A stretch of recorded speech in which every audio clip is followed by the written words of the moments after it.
When you think about it, prayer is everywhere and nowhere. Whether it is among the Greek Orthodox monks gathered on Mount Athos in the Aegean Sea, where they have prayed as they have done for 1,800 years, or a million Nigerian Christians gathering on the vast campus of the Redeemed Christian Church of God, Hindu pilgrims on the banks of the river Ganges at Varanasi, plunging into the sacred waters, seeking cleansing and hope. At every gathering of recovering addicts, seeking through prayer and meditation to improve our conscious contact with God. At some of the highest points of the world or the lowest valleys, there is prayer. As archaeologists discover throughout human history, there's always been some form of devotion, attention, and action toward something larger than ourselves. Recognizing powerful forces at work in nature, seeking their favor, or confessing our undeserved place to have their attention. And yet, a recent study revealed that among those who are entering seminary to become ministers, the average amount of time they admit to spending in prayer was less than 6 minutes a day.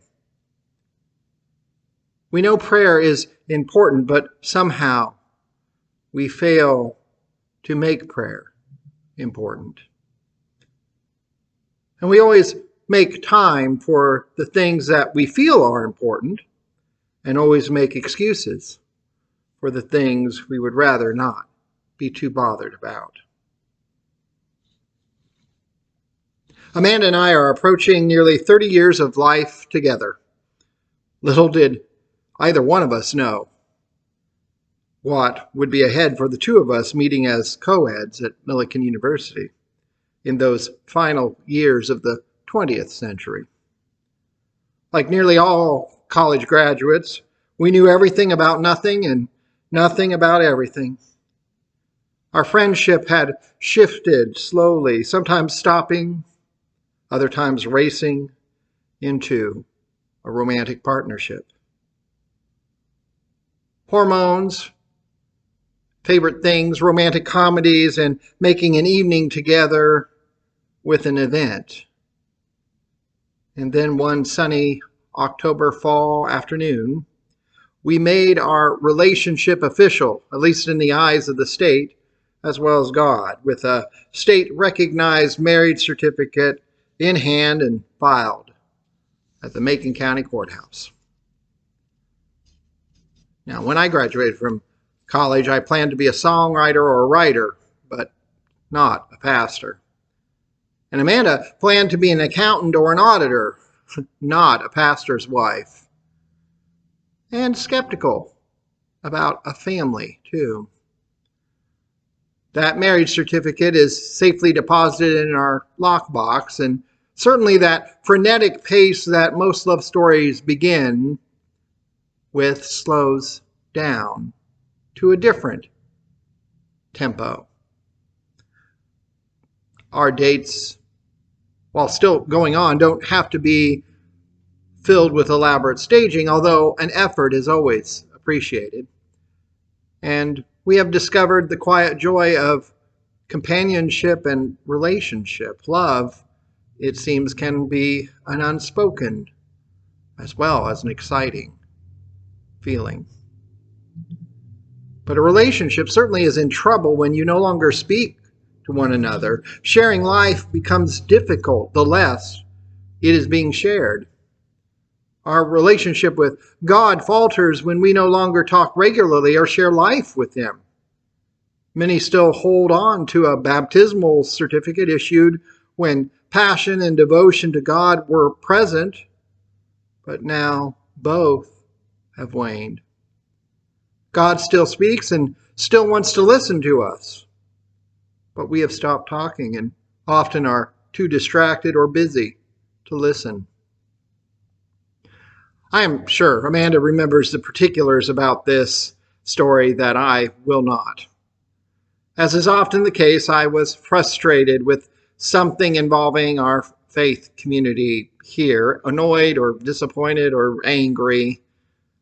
And then Amanda asked me a simple question. Have you prayed about it?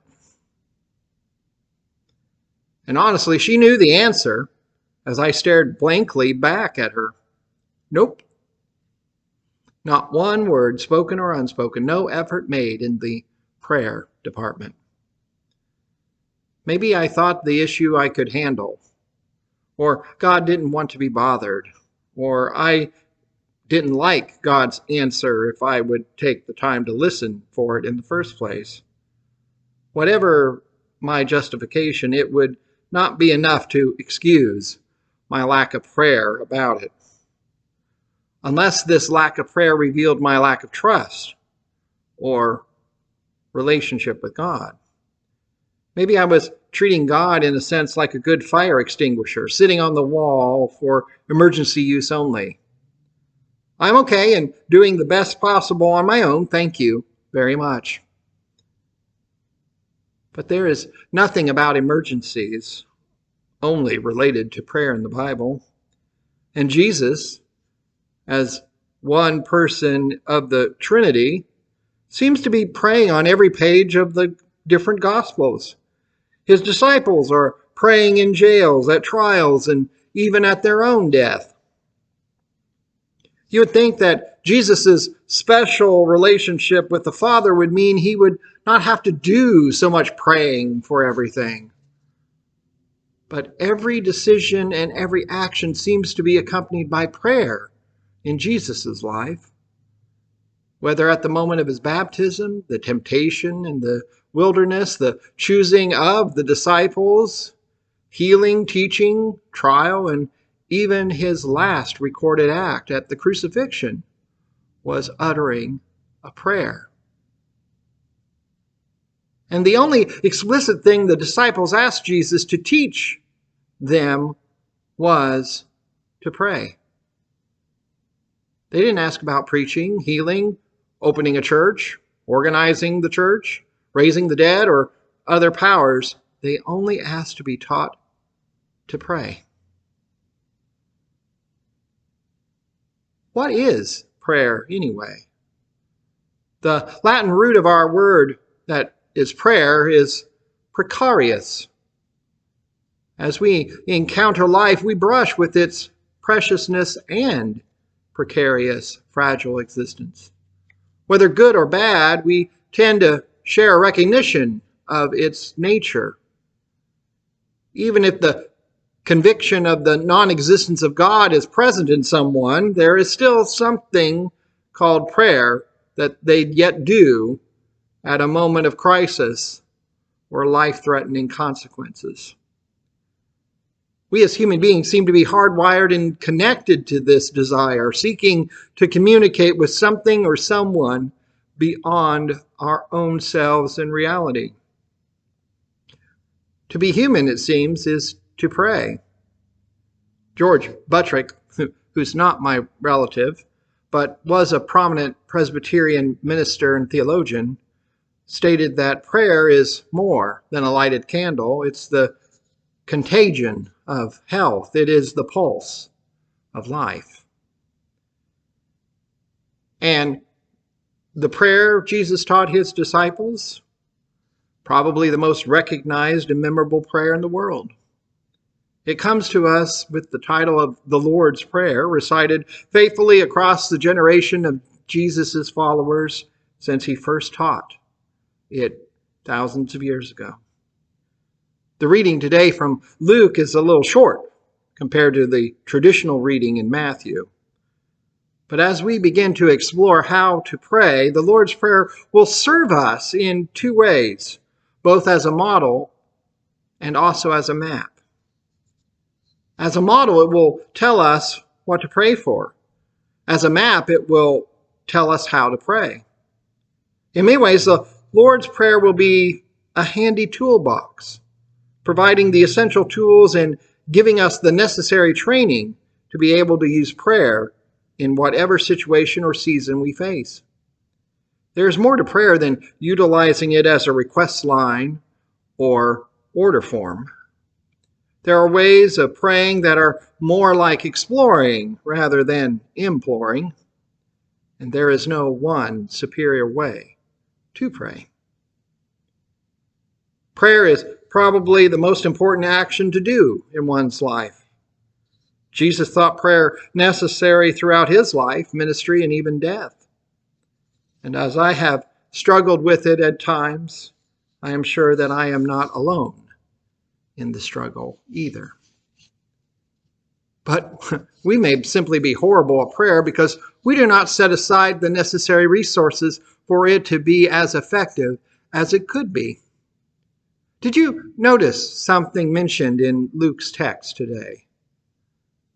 Jesus went to a certain place to pray.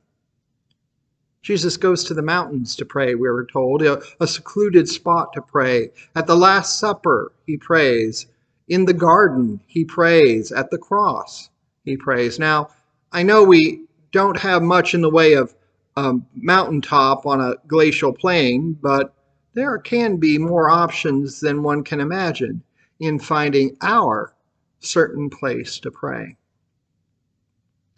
You may think you are too busy to carve out a time and place for prayer, but you carve out lots of time and always arrive at the places you value or desire. In Matthew 6, just before the Lord's Prayer, Jesus also advises on the placement and setting of prayer. Here is what the Message translation says. Here's what I want you to do. Find a quiet, secluded place so you won't be tempted to role play before God. Just be there, as simply and honestly as you can manage. The focus will shift from you to God, and you will begin to sense His grace. The world is full of so-called prayer warriors who are prayer ignorant. They're full of formulas and programs and advice, peddling techniques for getting what you want from God. Don't fall for that nonsense. This is your Father you are dealing with, and He knows better than you what you need. Prayer works best when it involves three things. When it's kept simple, when it's kept real, and when it's kept up. To become prayerful, beginning or more prayerful, you must have a time and a place. Set up your place. Maybe it's a cozy chair with a handy Bible, a corner in the room, place with a candle, and then set up a time, morning, midday, on your commute.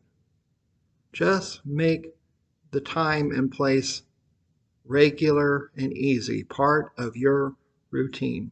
Don't get too complicated, adding unnecessary goals or restrictions upon it.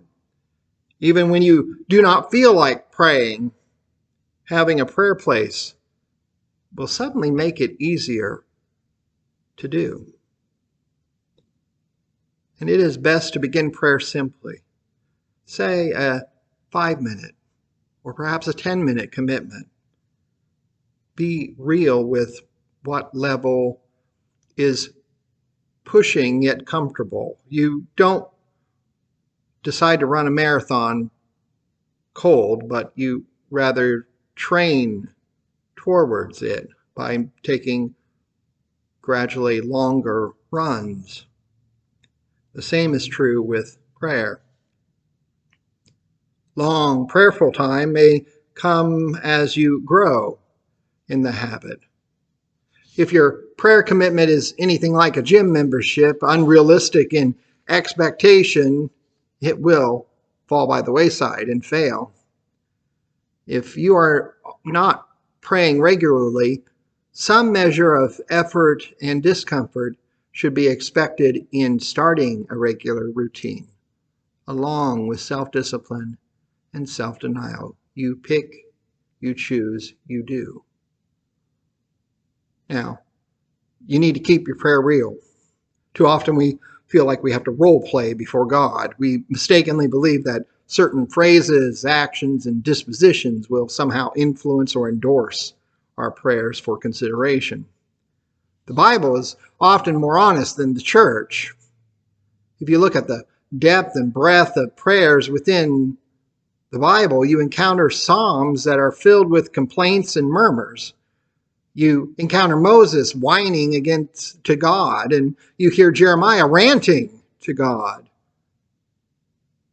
Jesus, in one of his parables, shares the story of a Pharisee and tax collector going up to the temple to pray, and how, in a surprise twist that most parables have, it's the tax collector's honest prayer, "Lord, have mercy on me, a sinner," that is the one God receives, while the role-playing Pharisee left the temple unjustified.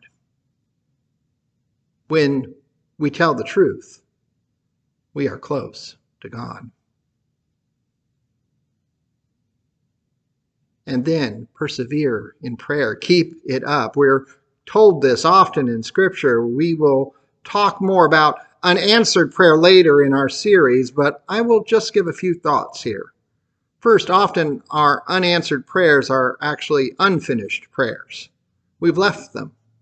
We stopped too soon. Now, I don't want to give the impression that frequency of requests means guaranteed response. Sometimes we discover that our request is wrongly motivated, or there is something we know we need to address between God and ourselves that we have failed to confront or do. Life does teach us that some things are worth devoting a little more time, a bit more effort, or require a level of commitment a bit more than average. If your prayer life currently is more spontaneous than regular, more sporadic, or confined to certain conditions or situations, I encourage you to do the following this week. Remember, prayer can be easy when you keep it simple, keep it real, and keep it up. Adam Hamilton, in his devotional, The Walk, suggested a pattern prayer that's easy to remember with our 5 fingers, praying 5 times a day. First in the morning, then at each of the 3 meals that we usually have, and then at the close of the day before we go to bed. Maybe your commitment should just be to make it at a certain place at a certain time for just 5 or 10 minutes. You will have some helpful suggestions in the bulletin insert this week for it. Maybe begin with the pattern of saying the Lord's Prayer at midday instead of just on Sundays. Keep your prayers real. Be honest with your thoughts and feelings. It is an open conversation with you and God. And keep it up. Do it regularly, regardless of your mood or situation. Like healthy habits, prayer takes consistency rather than the right mood. And if we find ourselves failing in the word department to God, take comfort in what God even provides us when we do not know what to or how to pray. As Paul wrote to the churches of Rome in chapter 8, verses 26 through 28. Likewise, the Spirit helps us in our weakness, for we do not know how to pray as we ought, but that very Spirit intercedes with groanings too deep for words. And God, who searches hearts, knows what is the mind of the Spirit, because the Spirit intercedes for the saints according to the will of God. We know that all things work together for good, for those who love God, who are called according to his purpose. Any relationship requires regular communication between both parties. God is and will be delighted to hear from you and has provided us a model and a map for our relationship and communication. Whenever I ask what type of class someone would like to see taught here at Prairie Avenue, the most popular request is a class on prayer.